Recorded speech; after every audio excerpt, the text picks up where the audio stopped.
Alors, je voudrais aujourd'hui vous parler d'un sujet qui, ces derniers temps, si je l'ai choisi, c'est que personnellement, j'y travaille en tant que mathématicien, soyons précis, hein, je ne suis pas un mathématicien appliqué, je ne suis pas un océanographe, mais je me suis intéressé à cette question d'un point de vue mathématique. Je ne sais pas si à la fin j'aurai le temps de parler un peu des résultats récents, mais en tout cas, c'est une histoire passionnante, parce que c'est une histoire que tout un chacun a pu voir, c'est-à-dire on va parler de vagues, on va parler d'eau, on va parler de vagues, etc.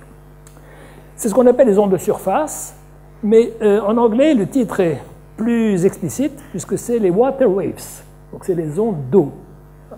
Donc je voudrais vous parler de vagues, et certaines choses que je vais vous raconter, peut-être avez-vous pu l'expérimenter par vous-même, puisque la Tunisie est un pays qui a 1200 km de côte, hein, donc beaucoup d'eau, beaucoup de vagues, beaucoup de mer. Donc, les vagues. Les vagues, ce sont des ondes qui se meuvent par transfert d'énergie. Lorsque vous voyez une vague arriver, ce n'est pas du tout les particules d'eau qui sont à 1 km que vous voyez au bout d'un certain temps. Les particules d'eau, elles, bougent très peu. D'accord ?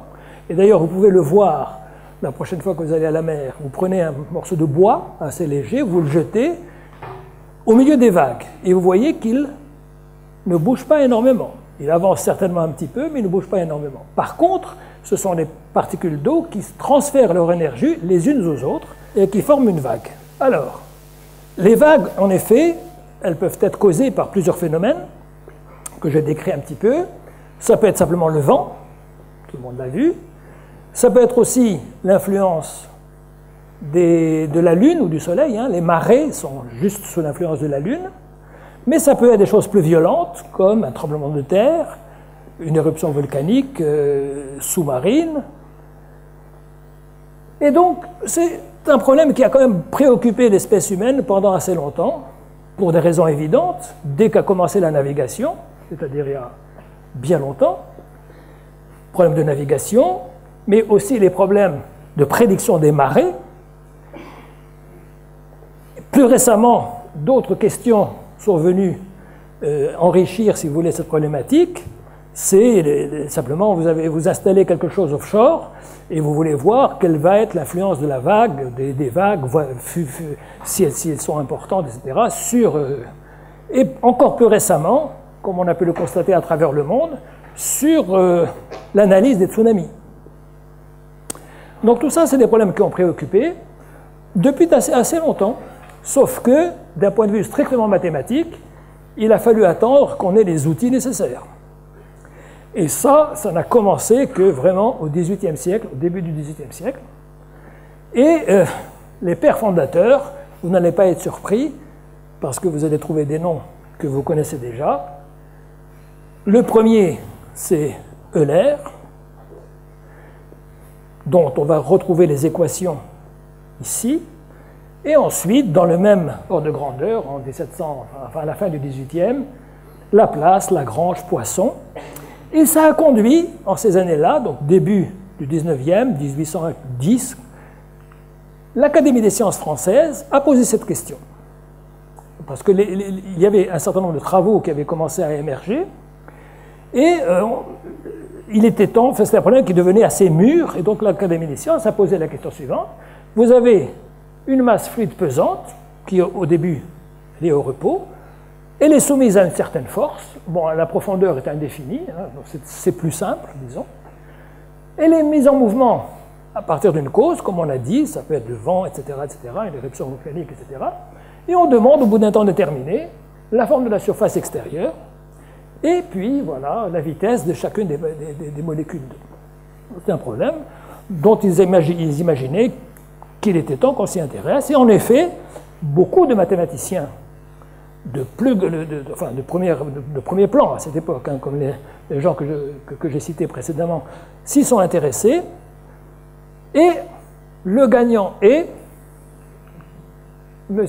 Augustin-Louis Cauchy, qui, en 1815, a, disons, transmis un manuscrit mathématique qui a convaincu le plus l'Académie des sciences. En fait, ce qui est assez rigolo, c'est que Poisson, qui était plus âgé que Cauchy. À cette époque, Cauchy, c'est facile à retenir. Il est né en 1789, date de la Révolution française, et c'est la date de la Révolution française, et lui, il était extrêmement anti-républicain, il était royaliste. Cauchy est quelqu'un qui était royaliste, qui s'est même expatrié pour des raisons politiques, il était très de droite. Et ce qui est assez curieux aussi, c'est que si vous venez en France, il est enterré à 5 km de chez moi, c'est-à-dire qu'il est enterré à Sceaux. Donc M. Cauchy a transmis un manuscrit, et donc je vous ai dit que Poisson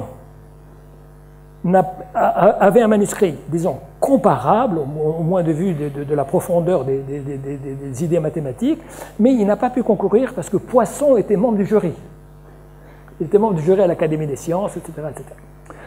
En tout cas, à partir de ça, je voudrais vous décrire un tout petit peu la démarche mathématique qu'ont adopté ces gens-là. Alors ensuite, évidemment, les gens se sont rués dessus, et une deuxième vague de résultats fondamentaux ont été publiés. Enfin, ça n'a jamais arrêté, mais disons les principaux. Là aussi, c'est des noms que vous connaissez, Airy, Stokes, Boussinesq, etc., etc. Et depuis, ça n'a pas arrêté de progresser. Je vais essayer de vous dire dans quelle direction. Alors, du point de vue de la modélisation, au début, quand on ne sait pas grand-chose, la chose la plus simple, c'est d'imaginer qu'une vague, c'est quelque chose de régulier, de périodique. Et à ce moment-là, même les océanographes, ajoutent, à la notion de vague un certain nombre de quantités pertinentes. La première quantité pertinente, c'est la longueur d'onde. C'est quoi la longueur d'onde? Vous voyez, si vous imaginez une vague comme elle est dessinée au tableau, c'est la distance entre deux maximums. Ensuite, vous avez l'amplitude de la vague, c'est-à-dire la hauteur de la vague. Elle peut être très haute, elle peut être assez courte, voilà. Vous avez la période. Alors la période, c'est quoi? C'est qu'imaginez que vous soyez à un endroit, à un maximum. Quel est le temps nécessaire pour qu'il y ait un deuxième maximum qui arrive? C'est la période. Et enfin, la profondeur d'eau. Donc tout ça, ce sont des... Bon, il y a peut-être certainement d'autres choses. Si on veut compliquer le système, ça peut être la viscosité de l'eau, enfin, il peut y avoir d'autres choses qui entrent en jeu, mais au moins, ce sont 4 notions qui arrivent naturellement. Alors, par exemple, les vagues de vent, tout le monde a pu les constater, c'est entre, j'ai mis ici 1 mètre, mais ça peut être encore plus petit, ça peut être quelques centimètres, ça peut être 50 cm, jusqu'à 100 mètres. Ça, c'est raisonnable. Et la période, si elles sont distantes de 1 mètre, la période que vous attendez pour qu'il y ait la suivante, c'est quelques secondes à quelques minutes. Les marées, elles ont une longueur d'onde très grande, genre de plusieurs centaines de kilomètres, sauf que la période est très grande. 12 heures, vous avez une première vague, ensuite, 12 heures après, vous avez une deuxième vague, etc. Les tsunamis, c'est différent. Ça a aussi une très longue période, une très longue longueur d'onde. Très longue longueur d'onde, 100 km, ce qui fait une des caractéristiques. Par contre, la période est beaucoup plus courte. Vous voyez, dans les tsunamis, la longueur d'onde est très supérieure à la hauteur d'eau. L'ordre de grandeur, c'est peut-être longueur d'onde de 100 km, hauteur d'eau de 3 km. Et enfin, il y a d'autres types de vagues, mais dont je ne parlais absolument pas, qui sont beaucoup plus compliquées à analyser. C'est les déferlantes. C'est la vague qui arrive au bord, donc elle commence à... Et ça, c'est très mal compris. Enfin, ça ne rentre pas dans la modélisation dont je vais vous parler.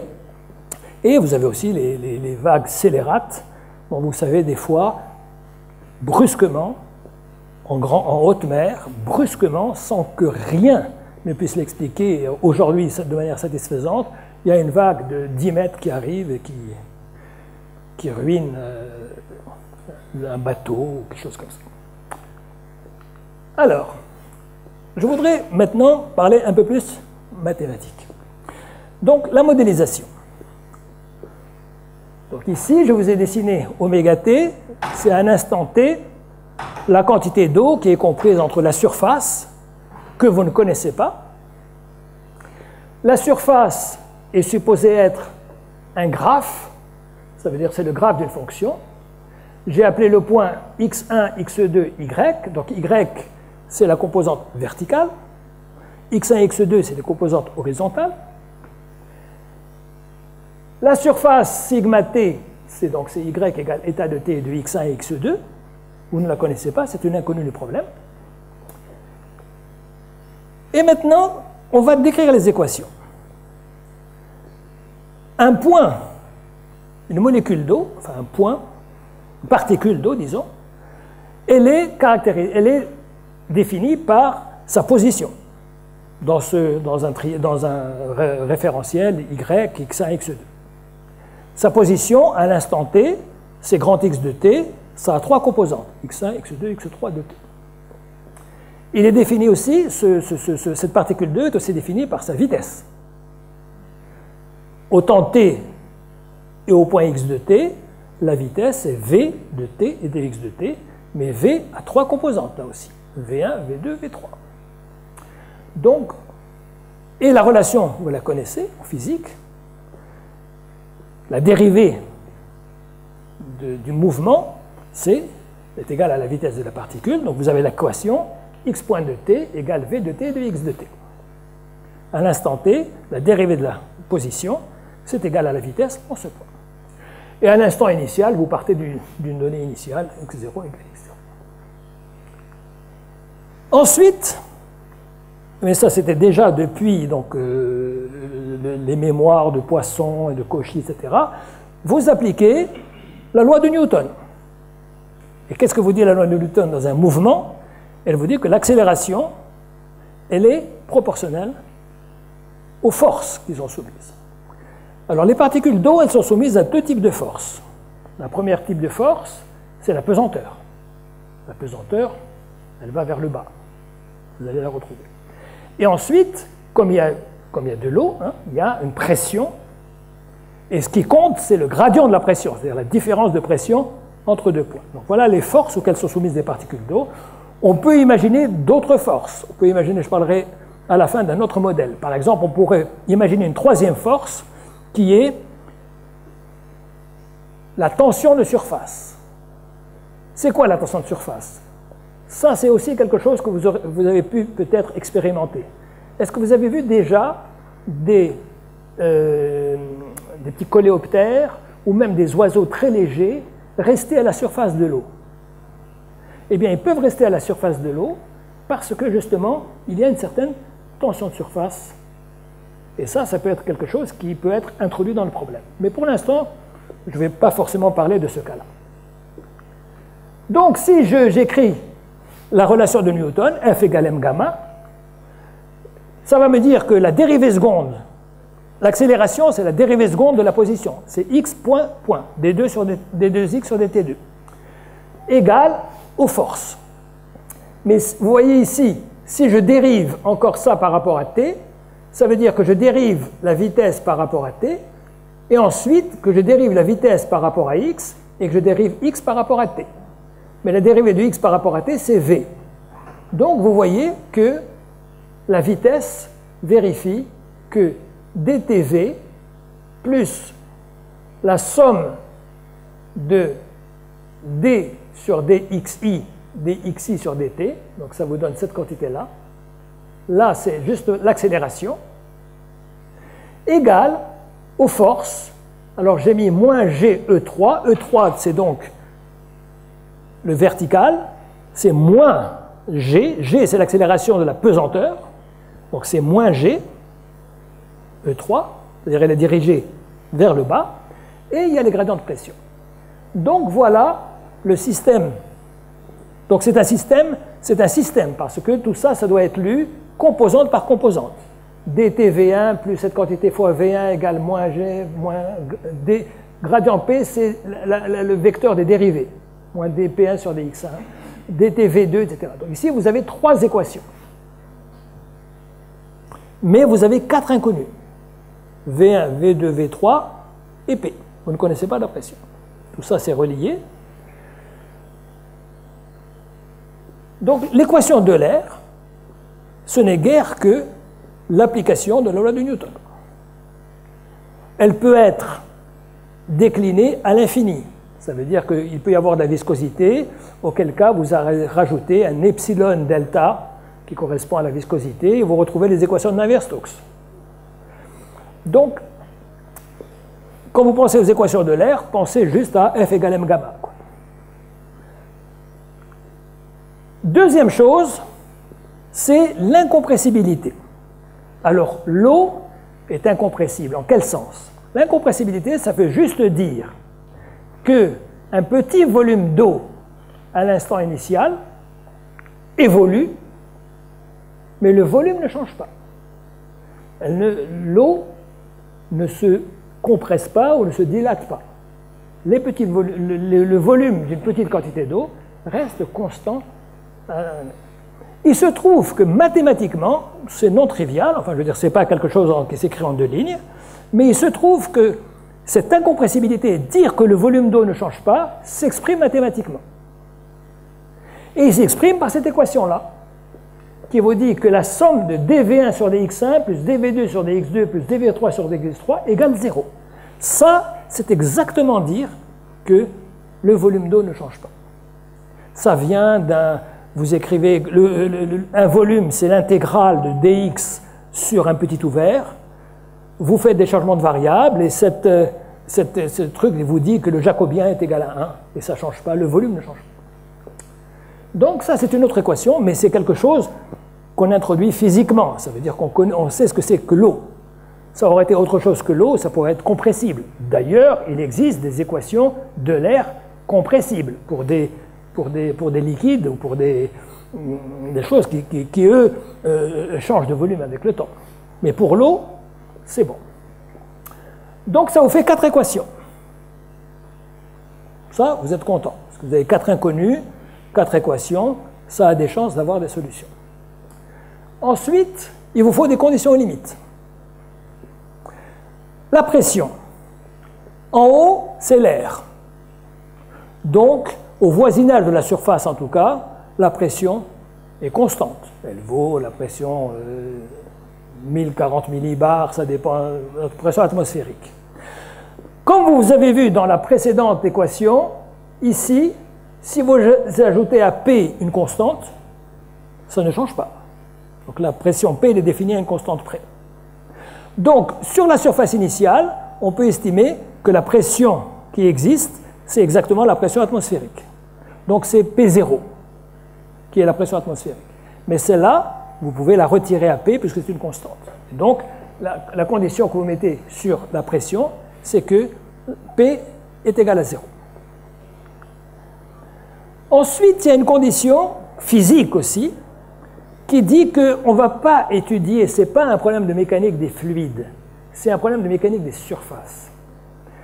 Vous allez rajouter la condition, mais ça c'est typique au modèle, qu'une particule d'eau qui à un instant est sur la surface va rester toujours sur la surface. Il se trouve que lorsque vous exprimez ce fait-là, ça a une traduction mathématique. Et ça vous donne une équation, bon, je n'ai pas le temps de détailler, mais ça vous donne une équation. Ça vous dit que la dérivée, n, c'est la normale unitaire à la surface, et ça vous donne une relation entre la surface et la vitesse. Donc ça, c'est quelque chose qui...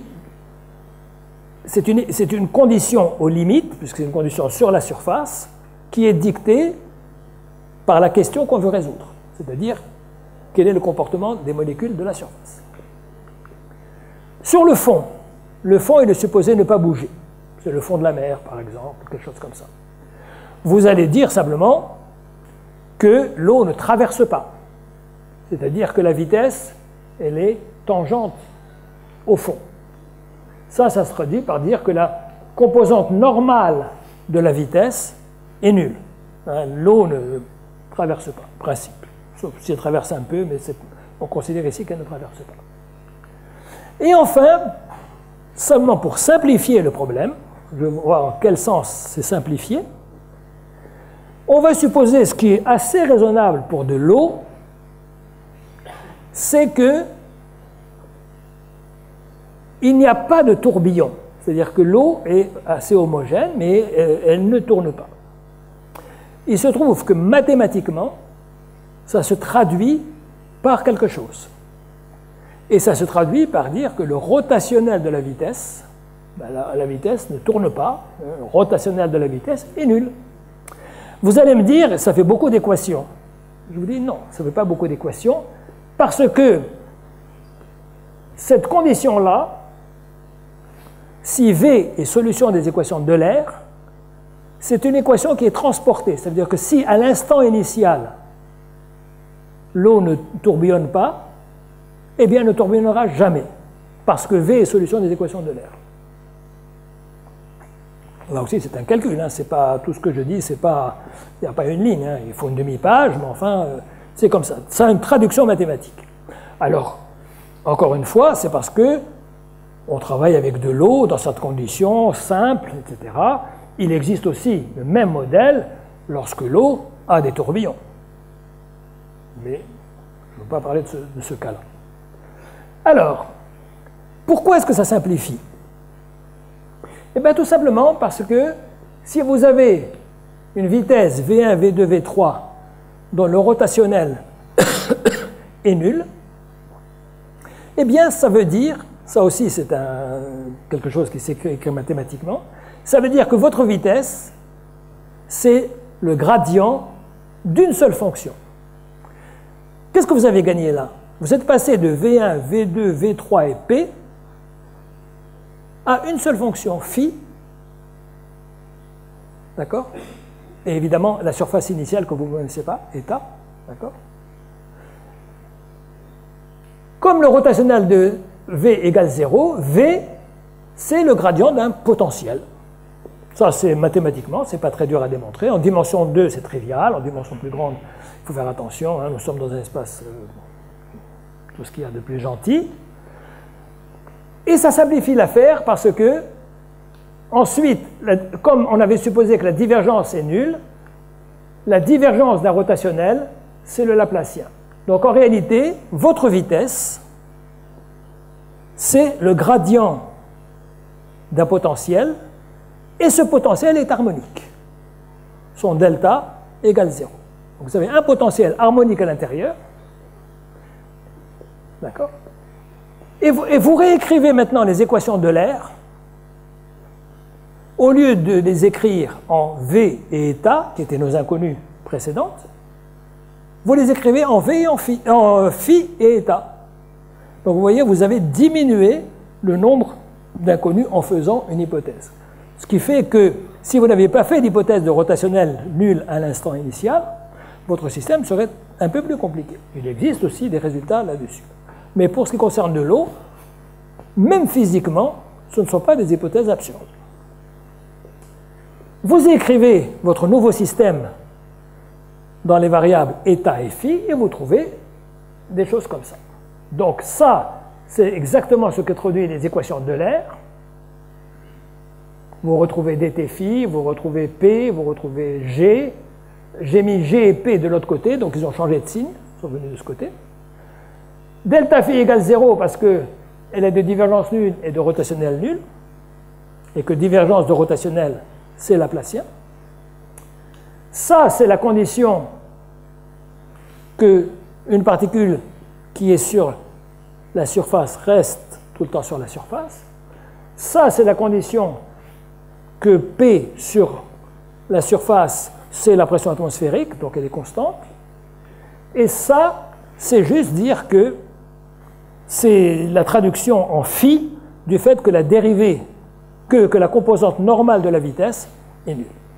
Donc voilà votre nouveau système. Il est un peu plus simple, vous avez diminué le nombre d'inconnus, mais il n'est pas grandement plus simple.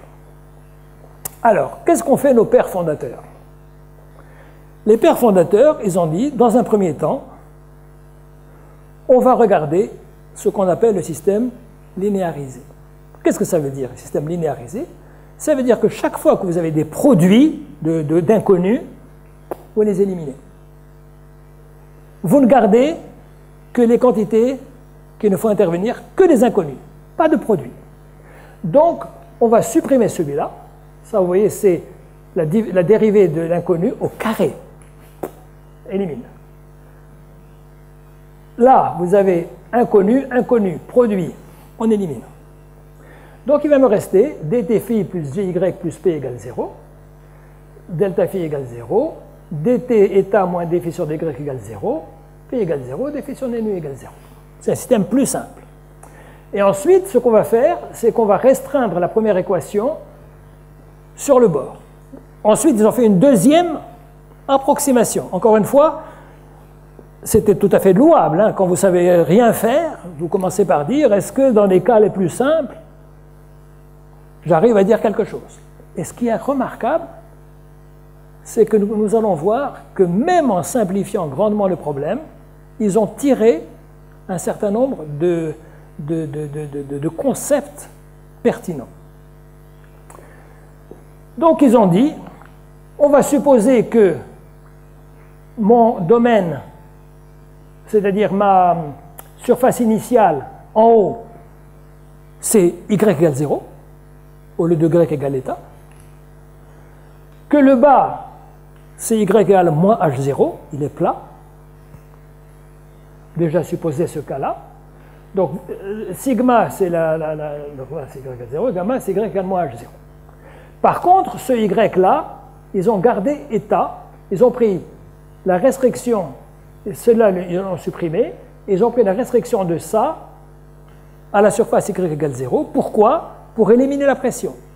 Parce que P égale 0 sur la surface initiale. Donc, si j'élimine ça, ça devient G état. Ils l'ont gardé. Parce que sinon, ça ne veut plus rien dire. Ils ont gardé celui-là, ça, ils ont gardé. Là, c'est dt état moins d phi sur dy égale 0. Eh bien, on arrive à ce système-là, qui est une version pauvre, mais remarquablement. Et la raison, c'est la suivante. C'est que vous voyez que dans les équations, j'ai écrit brutalement f égale m gamma. En réalité, il faudrait introduire dans les équations toutes les quantités, la longueur d'onde, la hauteur, enfin tous les paramètres dont j'ai parlé. Et il s'avère que lorsqu'on les introduit, ce modèle-là correspond au fait qu'il y a des paramètres qui sont devant les quantités quadratiques et qui sont petites. Donc les mettre à 0 n'est pas complètement absurde.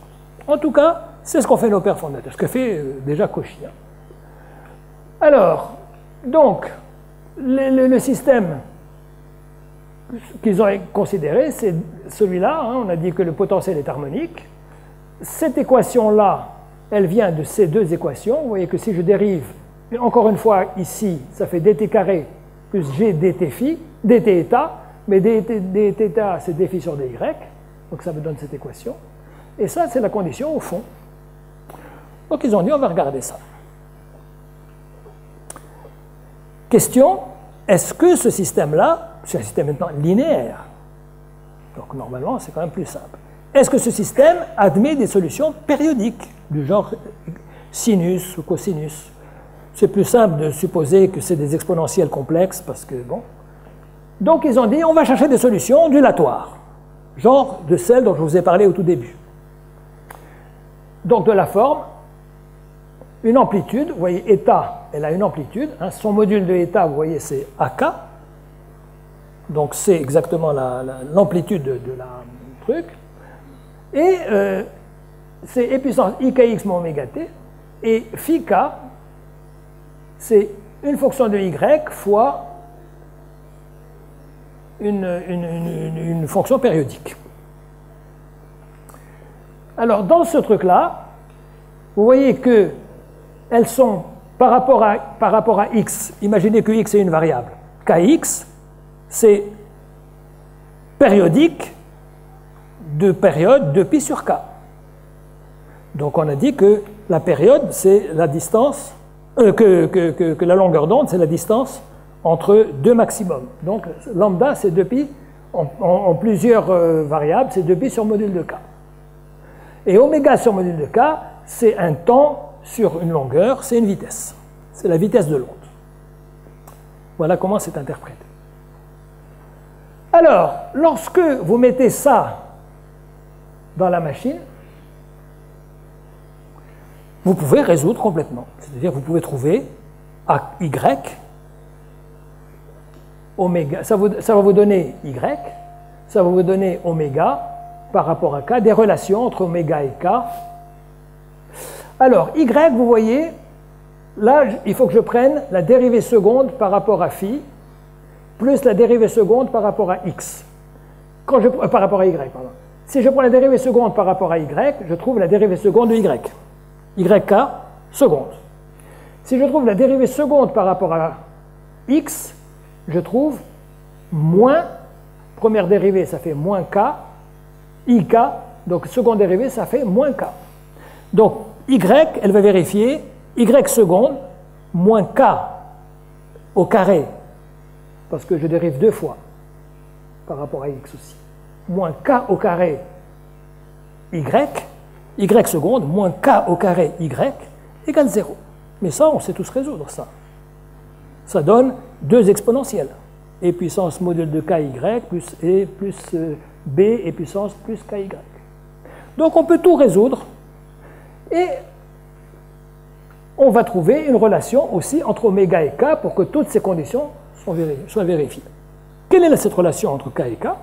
Eh bien la voilà, on trouve des solutions explicites et une relation entre oméga, k et h0 qui vient juste pour que ces deux quantités soient solutions de ça. Et ces relations, c'est que oméga 2, alors je voudrais dire que de ces équations, on peut tirer au moins 3 informations qui sont pertinentes. La première information, c'est ce qu'on a appelé la dispersion. Ça veut dire quoi ici? Eh bien, la relation entre oméga et k qui vient de ces équations, c'est simplement que oméga carré, c'est g fois module de k fois la tangente hyperbolique. Tangente hyperbolique, c'est quelque chose qui est comme ça.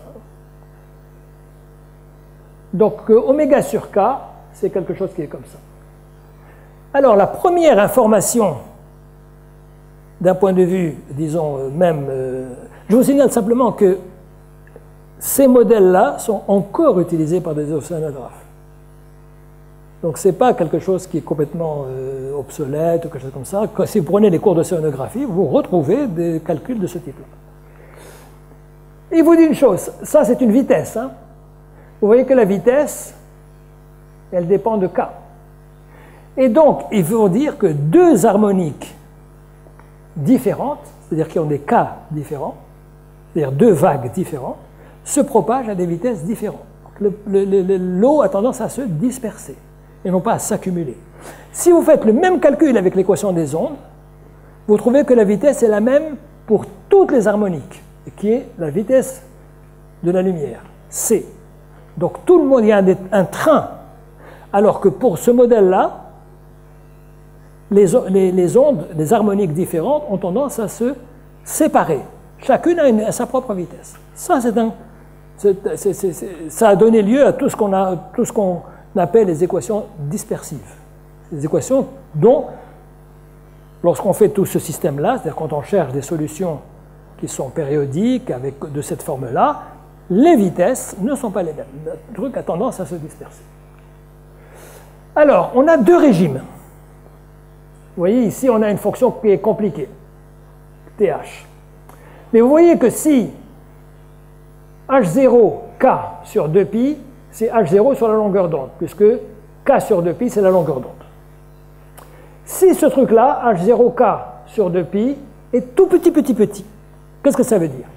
Ça veut dire que la longueur d'onde est beaucoup plus petite, que la longueur d'onde est beaucoup plus grande que la hauteur d'eau. Typique des équations de tsunami. Longueur d'onde beaucoup plus grande que la hauteur d'eau. Longueur d'onde 100 km, hauteur d'eau 3 km. À ce moment-là, la vitesse, c'est racine de gh0. Pourquoi? Ben, tout simplement parce que si ce que vous mettez ici, là, h0k est tout petit, ça, c'est comme x. C'est 1 plus x moins 1 plus x, c'est 2x sur 2x. Sur 2x sur 2, c'est comme x. Autrement dit, ça, en haut c'est comme h0k, en bas c'est comme k, donc ça fait h0, donc vous avez gh0. Par contre, si vous êtes sur une très grande profondeur et une toute petite longueur d'onde, typiquement onde de vent, à ce moment-là, si x est très grand, c'est-à-dire ce que vous mettez ici, c'est égal à ça, si ça c'est très grand, vous voyez que si x est très grand, les moins x ne comptent pas, il y a e puissance x sur e puissance x, ça c'est comme 1, ça c'est comme 1, donc c'est g sur module de k. Donc, vous voyez que les grandes longueurs d'onde se meuvent à des vitesses grandes. Alors, faisons des calculs. Tsunami, on a dit que lambda c'est 100 km, que h0 c'est 3 km. Donc on est dans ce cas-là.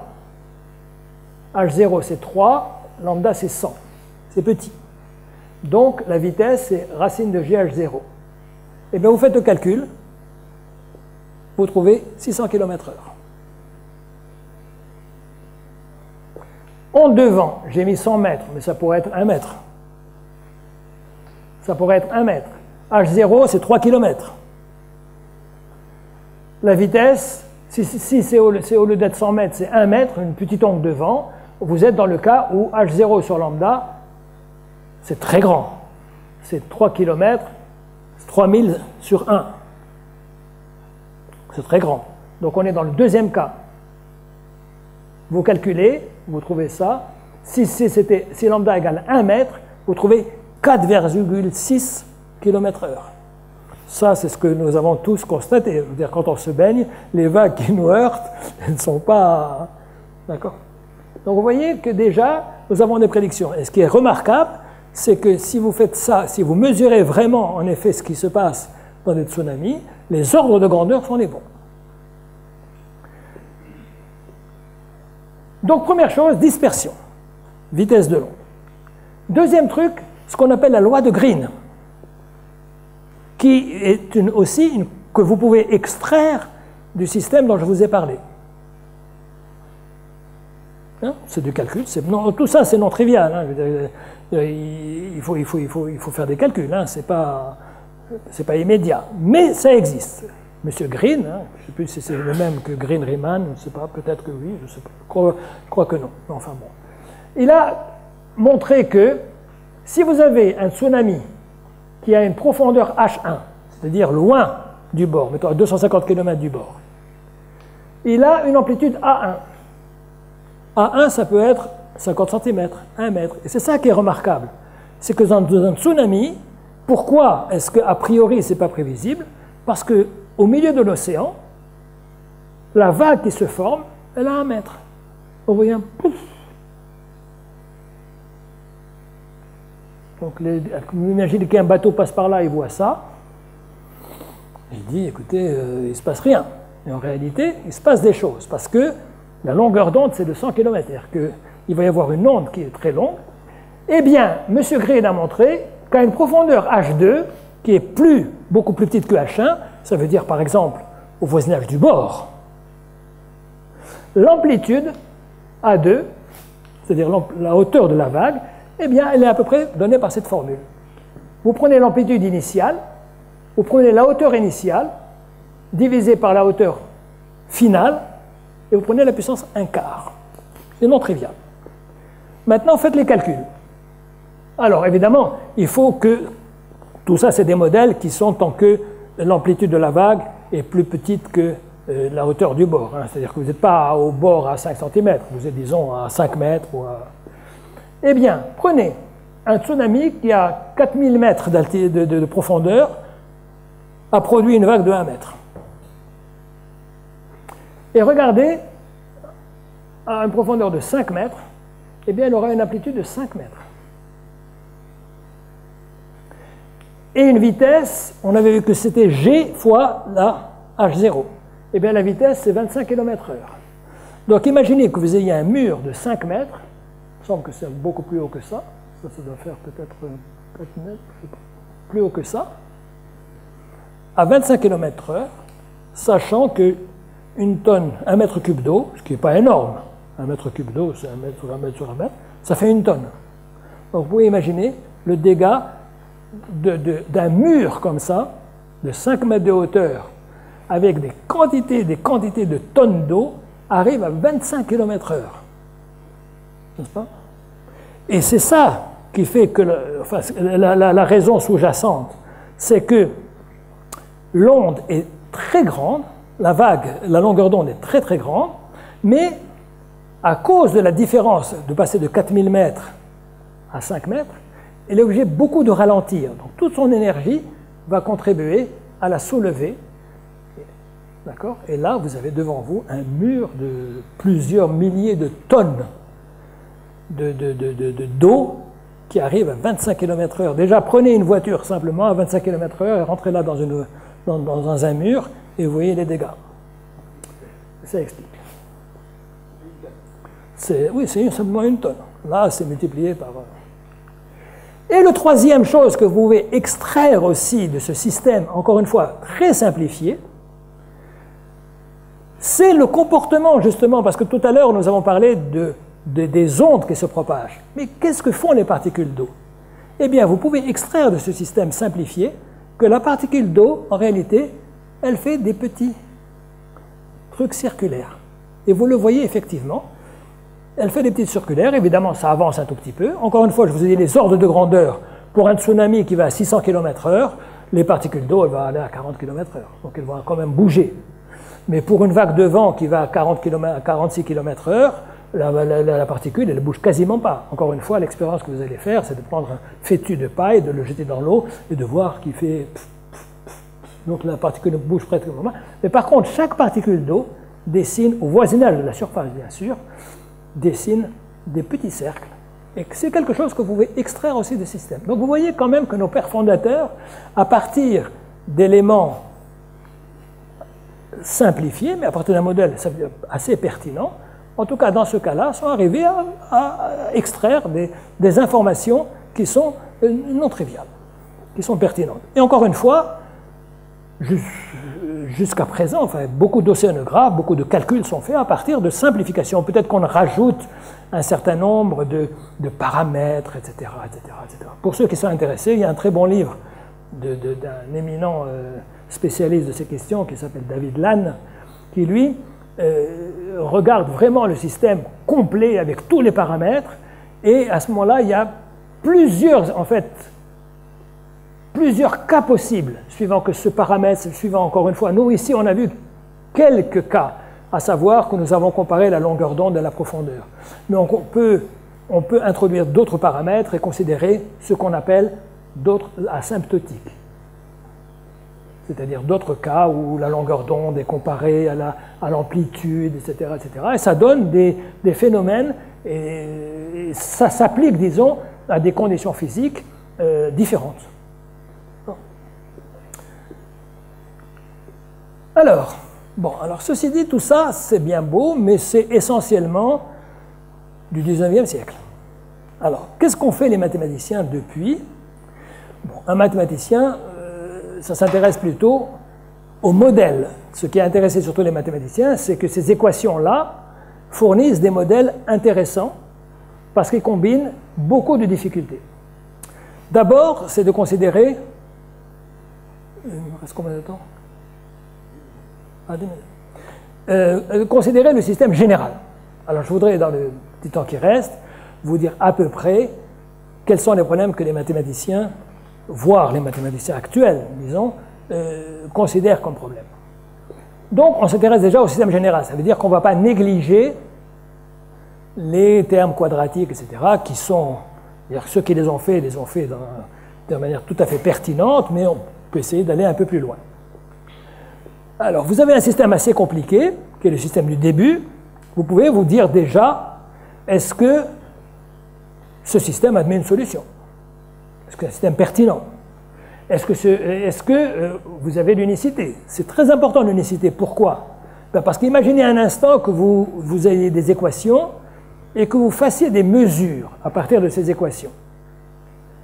Question, est-ce que les mesures que vous faites correspondent bien à la solution dont vous êtes en train de parler? Ou s'il y a plusieurs solutions, qu'est-ce que vous êtes en train de mesurer? Donc les problèmes d'unicité sont quand même des problèmes importants à décrire. Des problèmes de continuité par rapport aux conditions initiales, ça veut dire des problèmes de stabilité.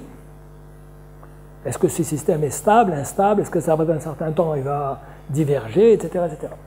Tout ça, c'est contenu, ces trois informations sont contenues dans ce que M. Hadamard, au début du XXe, a appelé un problème bien posé. Donc déjà, ça, c'est une question qui est pertinente pour un système compliqué. La deuxième, c'est que, imaginez que vous sachiez que votre système est à peu près stable, et comme dans le premier temps, mais sur un petit cours de temps, un petit laps de temps. C'est-à-dire, vous savez qu'il existe un temps, d'ailleurs que vous ne mesurez pas vraiment, mais qui vous dit que pour un certain temps, la solution il existe une solution, elle est bien, elle est sympathique, le problème est bien posé, bon, vous êtes content. Question, si maintenant le temps se met à augmenter, qu'est-ce que devient cette solution? Est-ce que la solution va commencer à exploser? Est-ce qu'elle va commencer à... Par exemple, typiquement ici, est-ce que, vous voyez, vous avez au début un graphe.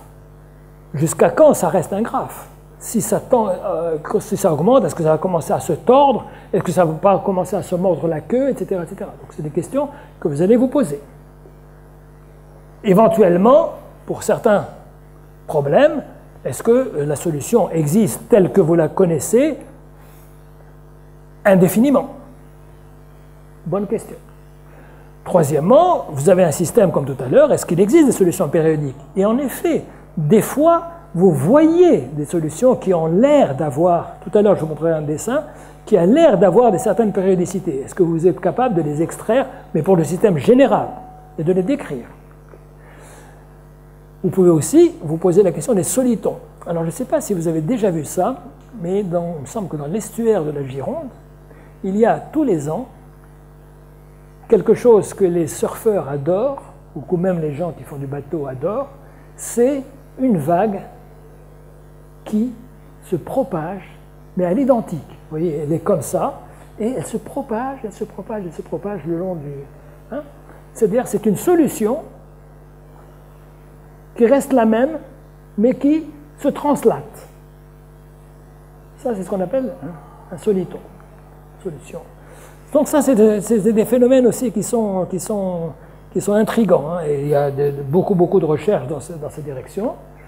Ensuite, vous pouvez vous supposer que vous n'êtes plus dans la mer. Jusqu'à présent, je supposais que à gauche et à droite, c'était indéfini, il n'y a pas de problème. Mais bon, si vous êtes maintenant dans un canal, il y a des phénomènes de bord que vous aimeriez comprendre.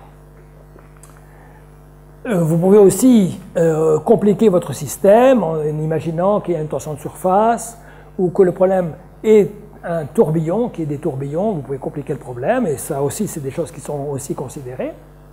Mais les progrès récents sur lesquels j'ai travaillé aussi avec des collègues, c'est, vous voyez que jusqu'à présent, nous avons considéré des solutions périodiques, des sinus, des exponentielles. Tout ça, c'est des solutions qui sont parfaitement régulières. Quand je dis régulières, ça veut dire qu'elles sont, c'est infini, elles n'ont pas d'aspérité, elles n'ont pas de pointe, elles n'ont pas des comportements, d'accord? Alors, pourquoi s'intéresser à des solutions plus régulières? Par exemple, un point comme ça, c'est ce qu'on appelle une fonction lipschitzienne, mais qui n'est pas C1, puisqu'à gauche et à droite, vous n'avez pas la même dérivée. D'accord? Donc, considérez des solutions qui peuvent avoir de tels comportements. Alors, pourquoi?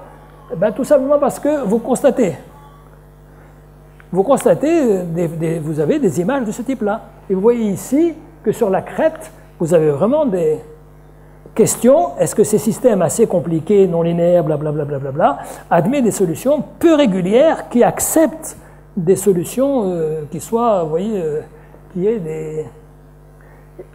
Et ce dessin est assez rigolo parce que non seulement il y a une certaine forme de périodicité, mais il y a aussi une certaine forme de pointe au bout. Donc vous aimeriez savoir si ces systèmes peuvent avoir des solutions comme ça.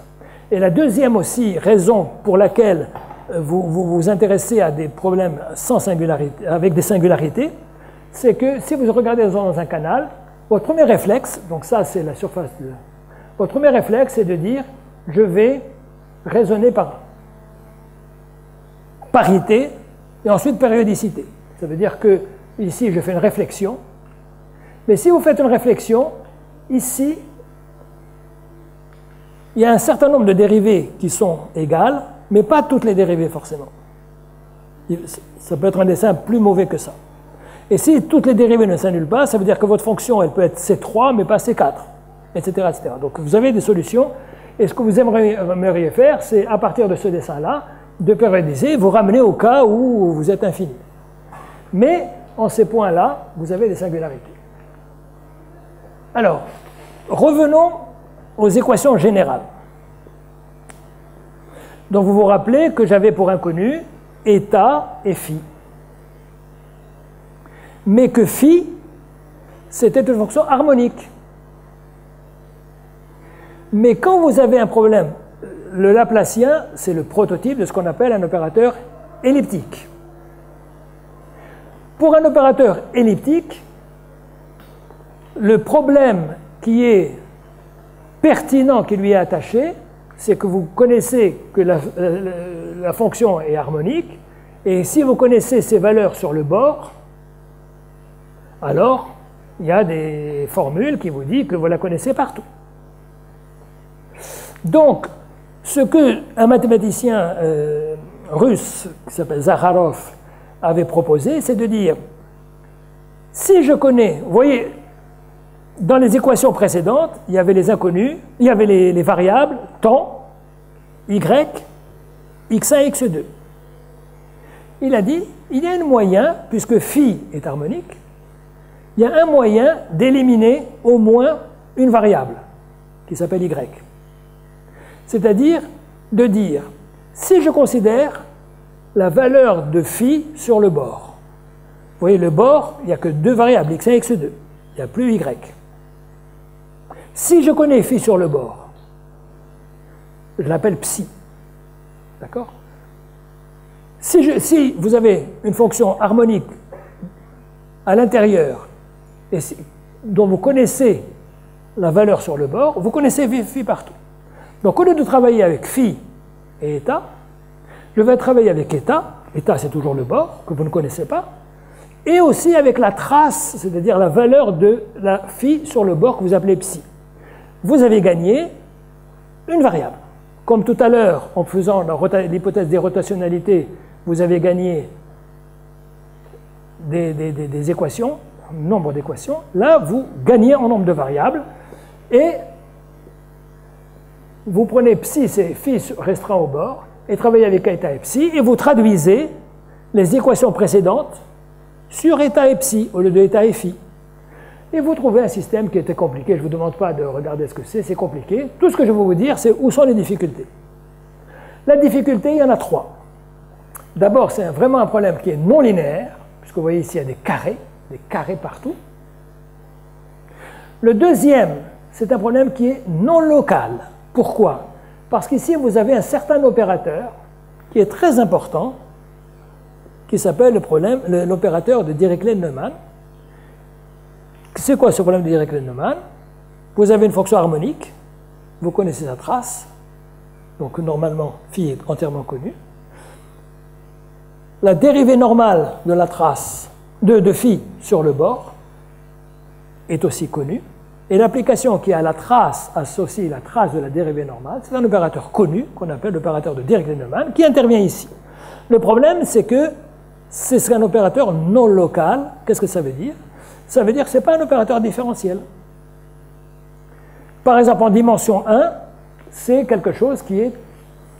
Ça rentre dans une classe plus générale que les opérateurs différentiels, qu'on appelle les opérateurs pseudo-différentiels. Donc c'est très compliqué, c'est assez compliqué. Et la troisième chose, c'est ce que je vous disais, on cherche des solutions, en tout cas les données initiales, sont très peu régulières. Donc c'est une triple machin. Et bon, alors il y a un certain nombre de résultats. Bon, je ne vais pas vous...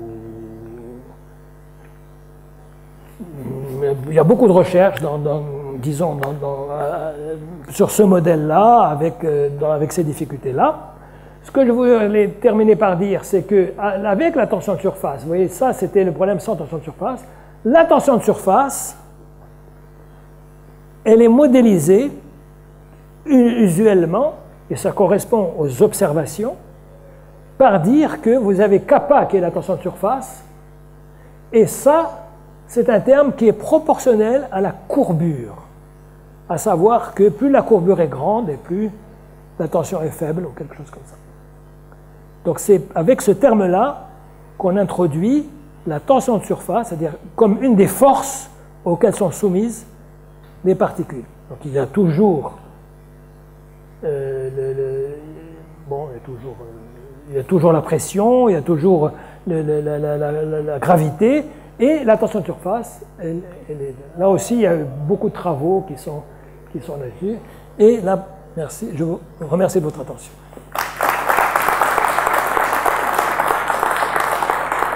Alors, pour ceux qui seraient intéressés, j'ai écrit ici un certain nombre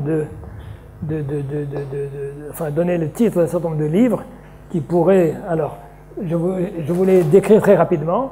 Celui-là est très intéressant parce qu'il vous raconte l'histoire. Hein, c'est un historien des mathématiques, hein, d'Arigol, qui donc il vous raconte un peu l'histoire, en particulier. Des combats entre Cauchy, machin, Poisson et blablabla, etc. Et puis de manière générale, qui vous raconte vraiment l'histoire depuis le début, mais de manière très intéressante.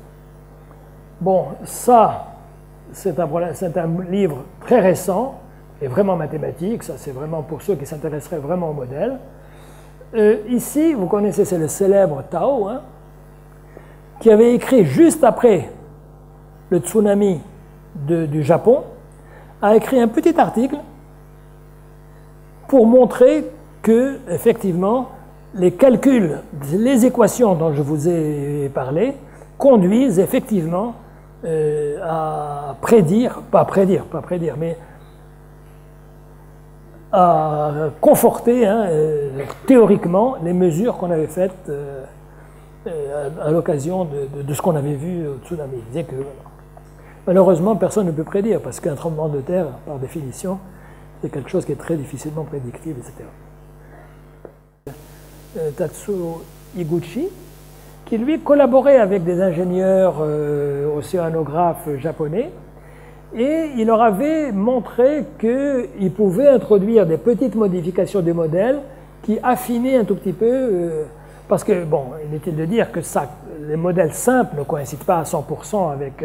donc il faut compliquer les modèles, mais compliquer les modèles introduit à la fois des complications théoriques et aussi des complications de calcul. Mais en tout cas, c'est des choses que les océanographes utilisent, ça sans aucun doute. Peut-être pas ces modèles les plus simples, peut-être des modèles plus compliqués, mais en tout cas... Par exemple, le dernier là, avant-dernier, pardon, Michel Talon, c'est un physicien. C'est un physicien qui a écrit un petit texte que vous pouvez trouver sur sa page web, enfin sur Internet. Et oui, c'est un physicien, donc, mais enfin, c'est un théoricien plutôt. Mais enfin, encore une fois, Witham, par exemple, c'est un mathématicien, donc son bouquin, oui, c'est 74, mais il était déjà assez âgé, donc c'est plutôt quelqu'un qui a travaillé dans les années 40, 45, enfin dans les années 40, 50, et qui, lui, a vraiment amélioré les modèles, etc. etc. Donc c'est des choses qui sont utilisables. En tout cas, le cadre général est certainement celui-là, avec une modification éventuelle. Non, à ma connaissance, ce que les mathématiques peuvent faire, c'est juste, pas prévoir, mais dire que si vous voulez construire, par exemple, une barge, etc., quelles sont les contraintes que vous êtes obligé de mettre, sachant que le tsunami qui se provoquerait, disons, avec des hypothèses diverses, voilà, s'il se produit à 200 km, à 300 mètres, à 3 km de profondeur, etc., etc., etc., quels sont les effets que ça peut avoir sur votre truc. Et par conséquent, si vous voulez construire une station offshore ou pas comme ça, eh bien, il faut la construire assez solide, sinon le prochain tsunami, il va vous voyez ce que je veux dire? Parce que les mathématiques peuvent aider à faire ça. Mais par contre, elles ne peuvent pas aider à prévoir. Tout simplement parce que la truc initiale, c'est un tremblement de terre, donc c'est un problème sismique, premièrement, et deuxièmement, qui est difficilement détectable, comme je vous ai dit, parce qu'à 200 km, vous voyez, c'est une petite vaguelette. Point. Donc, si vous mettez des capteurs au niveau de la mer, vous allez voir quelque chose, vous allez voir un bloup, puis c'est tout. Par contre, l'énergie qui est influencée, qui va se matérialiser par l'onde, qui va être très grande, d'accord? Ça, c'est quelque chose que les mathématiques ne peuvent pas prévoir. Mais ils peuvent, en tout cas pour les trucs offshore, pour les bateaux, pour les machins, peuvent vous dire que, par exemple, peut-être que les ingénieurs japonais n'ont pas suivi peut-être assez les mathématiques pour construire leur centrale nucléaire.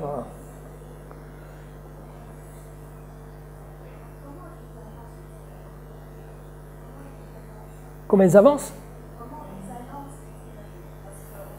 Alors, ça, c'est un problème de sismicité. Comment on essaie de prévoir un tremblement de terre, par exemple?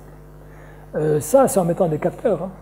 Alors, quand c'est des tremblements de terre qui sont sur la Terre, en effet, c'est plus facile parce que vous mettez des capteurs un peu partout et que dès que vous avez une onde qui est anormale, vous pouvez éventuellement, mais ça, c'est une question d'une demi-heure, hein. Quand c'est au fond de la mer et que ça se produit, que le tremblement de terre, ou que c'est, vous voyez, que c'est deux plaques qui se heurtent, et donc que c'est à 4000 mètres de profondeur, c'est beaucoup plus difficile. C'est pour ça que les gens sont assez démunis. Par contre, ce que pour vous expliquer aussi les mathématiques, c'est vous dire que le tremblement de terre qui a eu lieu à 200 km de Fukushima, eh bien, il a mis simplement quelques heures, à 600 km, 6 fois 700 km/h, il a mis tant d'heures pour arriver aux côtes américaines, vous voyez. Et donc ça, voilà, les mathématiques vous le disent. Et bon, malheureusement, oui, bon, on peut dire... par contre, ce que peuvent vous dire mais aussi les mathématiques, ça c'est écrit dans le petit article de Tao, qui est assez intéressant, c'est que avant un tsunami, au niveau du bord, alors pour une raison qui s'explique mathématiquement mais que je n'ai pas en tête, il y a un reflux de la mer. Il y a un très grand reflux de la mer, et il dit que ça peut être considéré comme un signe annonciateur. Autrement dit, à partir du moment, si jamais quelqu'un voit ça, ben écoute, il faut que au parleur, ils disent que vous avez 30 minutes pour vous sauver, quoi. Donc il y a des signes annonciateurs que peuvent éventuellement vous dire les mathématiques. Mais en tout cas, pour tout ce qui est les constructions, etc., c'est important. Ça, c'est sûrement intégré si vous voulez, ces modèles-là sont certainement intégrés aux constructions des stations offshore ou des choses comme ça, certainement, oui. Bon, donc on remercie encore une fois. C'est moi qui vous remercie de votre attention.